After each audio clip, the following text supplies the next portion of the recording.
Pekný deň, vážení spoluobčania. Vám želám zase z tejto prírody a z tohoto jazierka, kde chodím na tie svoje prechádzky.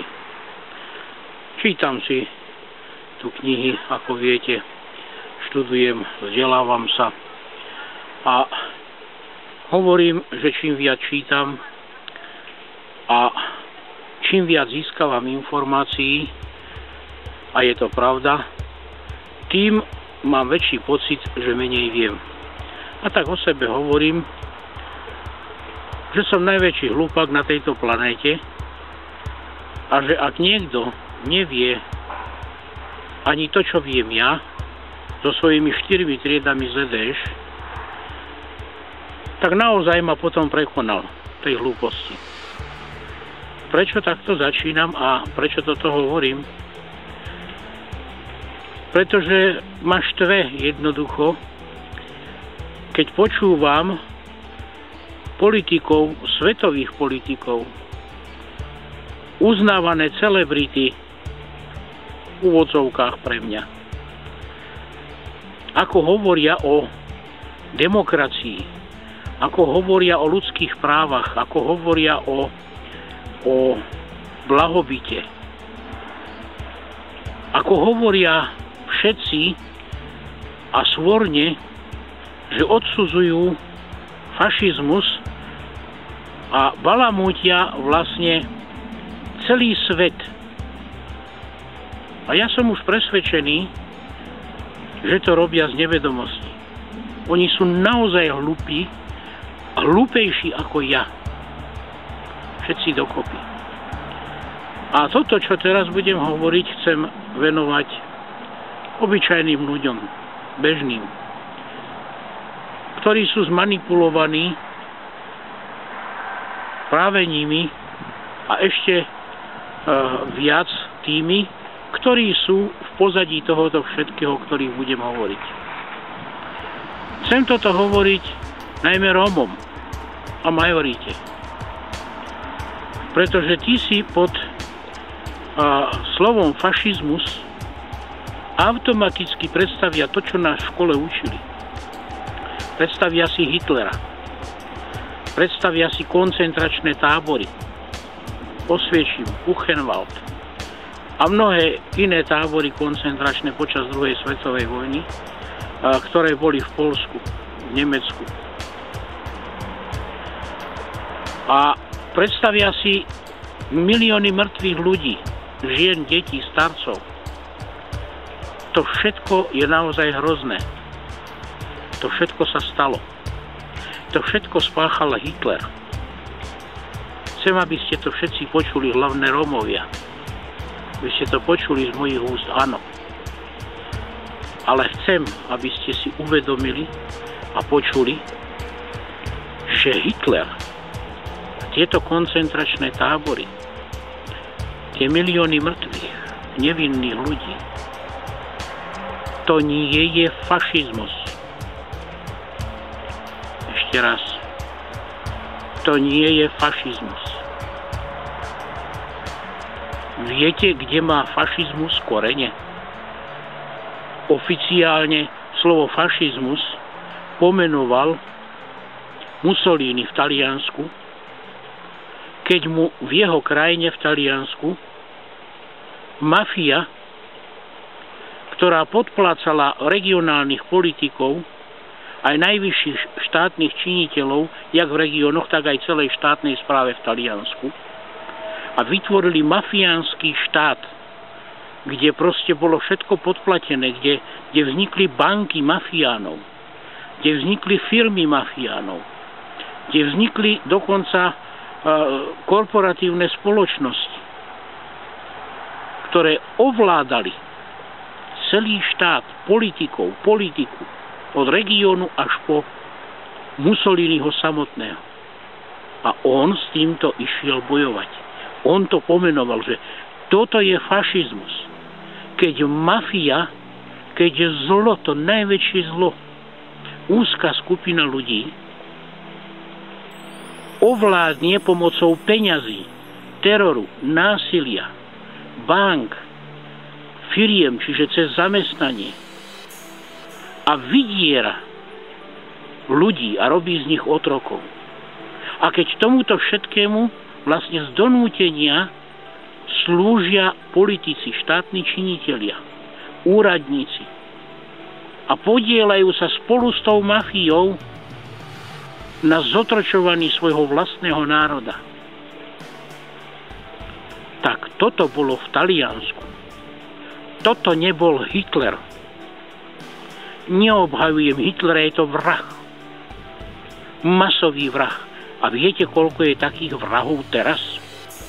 Každý jeden prezident v demokratickom štáte, každý jeden štátny činiteľ a úradník demokratickej spoločnosti sa podieľa na fašistickom zabíjaní, vraždení a zotročovaní svojho národa.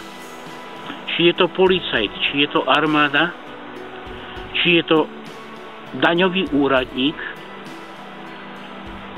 či je to prezident, či je to minister, premiér, poslanci, každý, kto sa podieľa na rozvoji demokratického systému, sa podieľa na fašistickom zriadení vo svojej vlastnej krajine.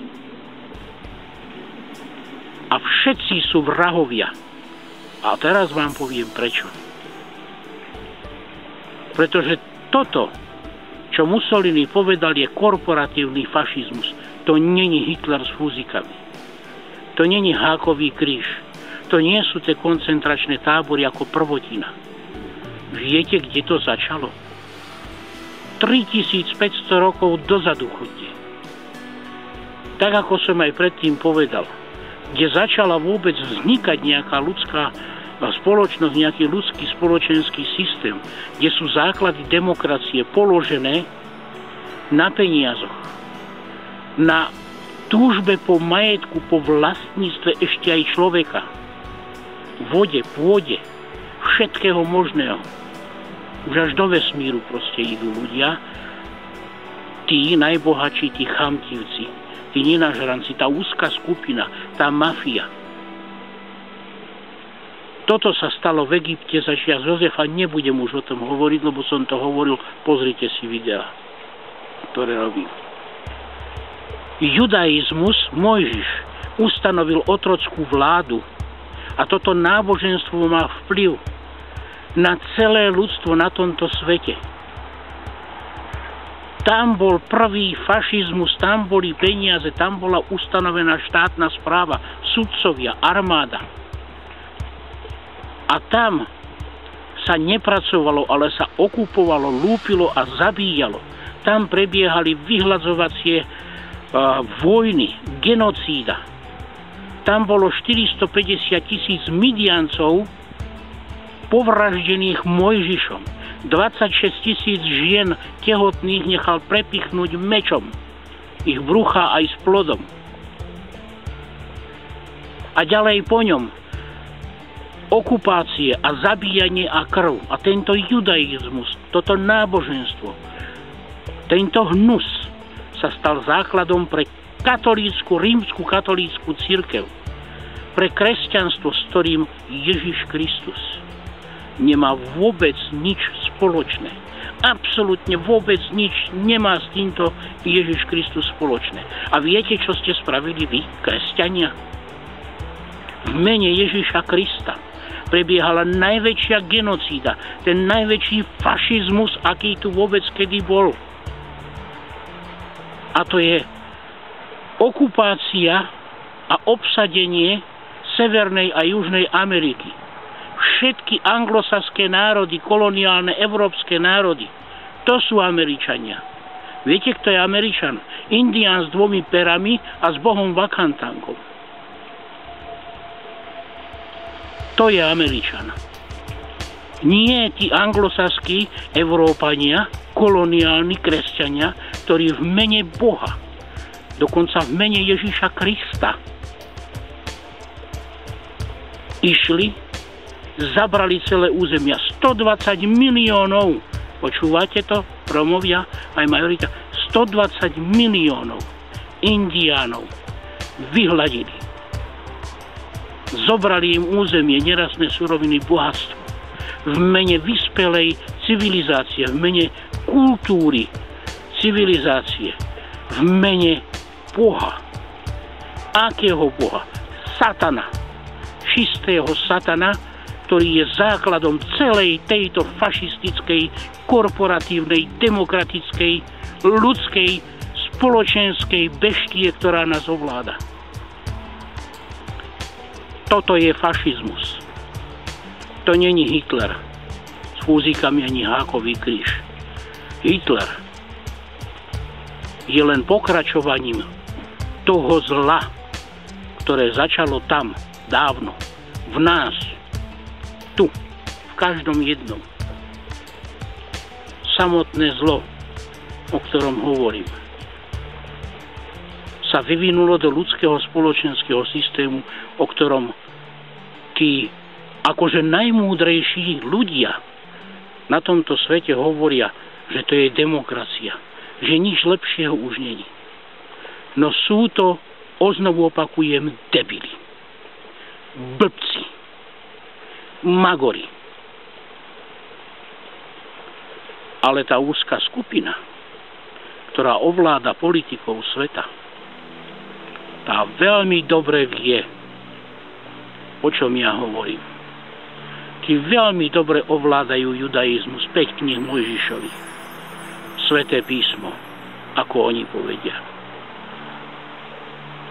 Tí veľmi dobre vedia, že naplňujú svoj vlastný plán veľkého zaslúbenia Izraelom.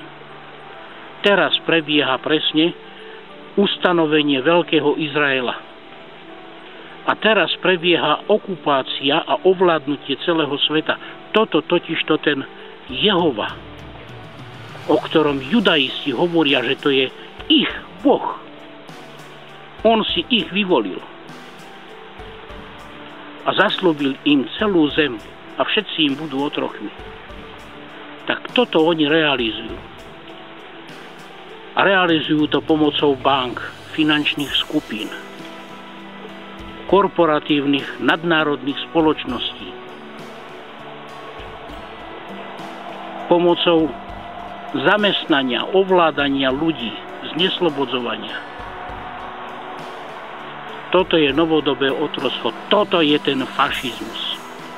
A každý, kto toto schvaľuje, podporuje, je fašista. Počúvate to, Rómovia? Vy, slovutní lídri, vy, ktorí sa búchate do prsov a ukazujete na mňa prstom, že podporujem Kotlebu. Nepodporujem Kotlebu. Nepodporujem žiadnu politickú stranu. A tvrdím, že Kotlebovci sú iba vlastenci, tak isto ako aj vy sa cítite byť vlastencami. A chránia svoj národ, tak ako aj vy chránite svoj národ. A prečo sú oni fašisti a vy nie? Prečo sú oni rasisti a vy nie? Všetci máme rovnaký podiel. A všetci sme fašisti. Keď nedokážeme toto zlo odstrániť, keď nedokážeme vyvinúť niečo, čo nemá nič spoločné so zabíjaním, s vraždením, s chamtivosťou a s uskladňovaním matérie a pomocou nej potom vydieraním. Lebo toto je základ demokratickej spoločnosti. Toto je fašizmus. Teraz prebieha genocída. A za chvíľku bude prebiehať genocída vás, Rómov. Teda aj mňa. A nechávate sa manipulovať Sorošom financovanými